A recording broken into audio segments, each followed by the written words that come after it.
জানেন ব্যস্ত থাকার যেমন অনেকগুলো ভালো দিক আছে, তেমন কিন্তু ভীষণভাবে খারাপও দিক আছে। আর সেইটাই শেয়ার করবো আপনাদের সাথে যে সত্যি ব্যস্ত থাকার কিন্তু দুটো দিক, সেইটা কিন্তু তুলে ধরবো আজকের ভিডিওতে। চলুন তাহলে। Hello everyone, welcome back to my channel. কেমন আছেন সবাই? আমি Rokeya Parvin cooking and vlog চ্যানেলে আপনাদের স্বাগত জানাই। বেশ অনেকদিন পর আপনাদের সামনে আসলাম, তাই না? লম্বা একটা সময় কাটিয়ে এই যে ব্যস্ততা, এই ব্যস্ততার জন্যই মূলত আমি আপনাদের সামনে ব্লগিংগুলো তেমনভাবে শেয়ার করতে পারিনি। অনেক বেশি খারাপ লাগছিল, অনেক বেশি আপনাদের মিস করছিলাম।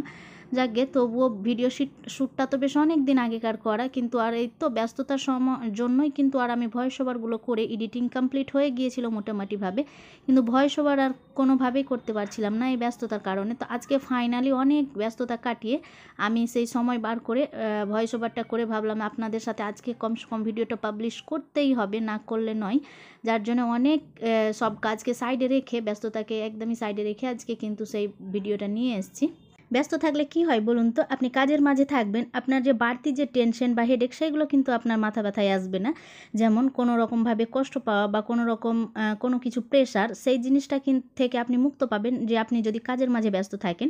কিন্তু এই কাজের মাঝে ব্যস্ত থাকতে গিয়ে যে আপনি আপনার প্রিয়জন গুলোকে বা কাছের মানুষগুলোর থেকেও দূরে সরে যাবেন, সেইটা কিন্তু একবারও ভাবছেন কি? আর তারা কিন্তু সেই জিনিসটাই নিতে পারবে না। এটাই হচ্ছে সবথেকে মুখ্য একটা কষ্টের কারণ হয়ে দাঁড়াবে, যে আপনার যে এই পরিবর্তনগুলো বা এই যে আপনার ব্যস্ততা থাকার কারণগুলো তারা কিন্তু আর মেনে নিতে পারবে না। বিশেষ করে আপনার আপনজনগুলো, যেমন ধরুন মা বাবা ভাই বোন, তাদের থেকে যখন আপনি ব্যস্ত থাকবেন বা তাদের সাথে কন্ট্যাক্ট থেকে একটুখানি দূরে থাকবেন বা কথাবার্তা থেকে একটুখানি দূরে থাকবেন, তখনই দেখবেন তাদের কাছে না একটা সত্যি কষ্টের একটা কারণ হয়ে দাঁড়াবে, যে হ্যাঁ, কেন আপনি এমনভাবে পরিবর্তন হলেন, বা আপনার পরিবর্তনের কারণটাই কিন্তু আপনাদের এই তো কষ্টের একটা কারণ হয়ে দাঁড়াবে তাদের কাছে।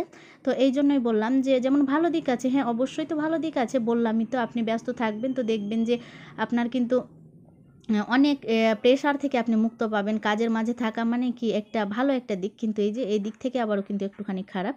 তো চলুন, আপনারা সব জিনিসকে মেনটেন করে কাজ করার আমরা চেষ্টা করব। হ্যাঁ, ব্যস্ত তো বটে থাকবোই, কিন্তু আপনাদের প্রিয়জন বা আপনার কাছের মানুষগুলোর থেকে কখনোই কিন্তু দূরে সরবো না। তারা কিন্তু আপন, যাদের সাথে আপনার রক্তের সম্পর্ক, তারা কিন্তু সবসময় আপনার আপনই থাকবে। যতই কিছু হয়ে যাক না কেন, তাদের থেকে কিন্তু আমরা কন্ট্যাক্ট থেকে একটুখানিও দূরে থাকবো না। এই জিনিসটাই মাথায় রেখে আমাদের কাজগুলো করতে হবে, তারপর তো দেখবেন জীবন সুন্দর। যাই হোক, আপনাদের তো অনেকগুলো কথা বললাম। আচ্ছা, আপনারা কি এগুলো চিনতে পারছেন? আশা করি যারা গ্রামের পরিবেশ থেকে বিলং করেন বা গ্রাম থেকে আছেন, তারা তো অবশ্যই চিনে নেবেন। হ্যাঁ, আমিও আগে, যেহেতু আমাদের বাড়িটা একটুখানি গ্রামের সাইডে ছিল, তো ওই উদ্দেশ্যেই বা ওই কারণেই কিন্তু আমি এই জিনিসগুলোকে বেশ ভালোভাবেই চিনি। বাট হ্যাঁ, কখনো এমনভাবে কিন্তু এখানে কাছ থেকে দেখা হয়নি। আজকে যতটা কাছে এসে আপনাদের জন্য ভিডিওগুলো শ্যুট করেছি, তো এমনভাবে কিন্তু কাছে থেকে দেখা হয়নি। হ্যাঁ, কিন্তু দূর থেকে অনেকগুলোই দেখেছি। এটা পাটকাঠি, আশা করছি অনেকে চিনে গিয়েছেন। আর এই কাজের সাথে কারা যুক্ত আছেন একটুখানি আমাকে কমেন্টে জানাবেন। আর কারা কারা এই ব্যাপারটা জানেন বা এই প্রসেসটা জানেন, সেটাও কিন্তু আমাকে কমেন্ট করে জানাবেন। ওই যে দূরে দেখছেন দাদারা, তারা কিন্তু পাটকাঠিগুলোকে জলে ডুবিয়ে রেখেছে বেশ অনেক দিন আগে। নাকি এটাকে জলে ডুবিয়ে রাখতে হয় মোটামুটি ওই 1 মাস বা 15 দিনের মতো। তারপর সেইগুলো যখন পচে যায়, তখন কিন্তু এভাবে তারা পাটটাকে আলাদা রকম করে দেয়, আর যে পাটকাঠিটা আছে সেইটা কিন্তু আলাদা রকম করে দেয়।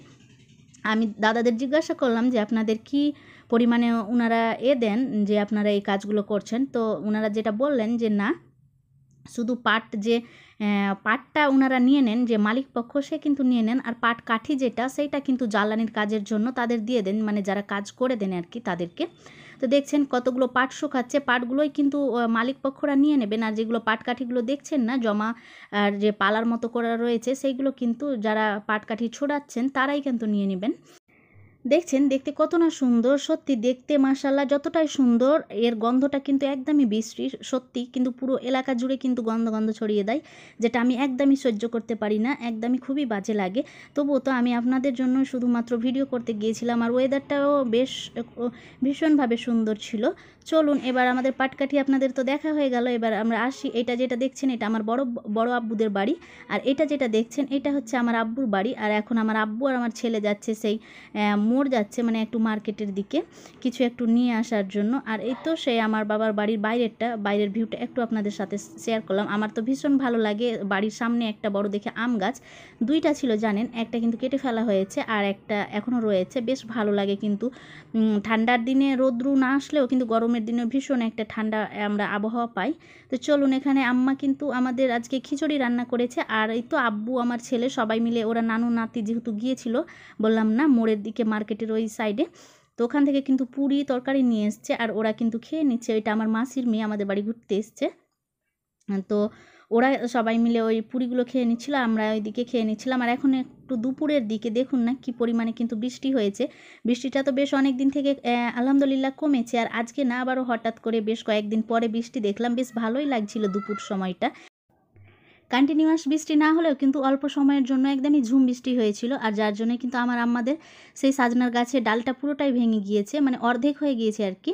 তো আবারও অনেকজন এনে কিন্তু এখানে রেখে দিয়েছে। তারপর এখন দুপুরের পরে মোটামুটি একটু ঘুমানোর সময় এখানে তো আমার মাসির মেয়ে ও না একদমই খেলনা নিয়ে এসছে, একটা পুরো রঙের বক্স, যেটার দাম কিনা একদমই 500 টাকা। তো আবারও ওরা মাসি আর ভাগনা মিলে কিন্তু সেই খেলা শুরু করেছে, আর ওইটাই একটুখানি ভিডিও শ্যুট করছিলাম। অ্যাকচুয়ালি ওরাই বলছিল দিদি আমার জন্য আমাদের ভিডিও করো, আমার ছেলে বলছিল আম্মা ভিডিও করো, তো তাদের জন্য এই ভিডিওটা একটুখানি নিয়েছিলাম তাদের মন রাখার জন্য। আর আজকে তেমনভাবে কোনো ভিডিও শ্যুট করা হয়নি। আর হ্যাঁ, এই সেম খেলনা কিন্তু আমার ছেলেও অনেক বেশি জিদ করে তার মামার কাছ থেকে আবারও 500 টাকা দিয়ে সেই রঙের বক্সটা নিয়ে এসছে, সেটাও ইনশাল্লাহ আপনাদের সাথে কোনো একদিন শেয়ার করব।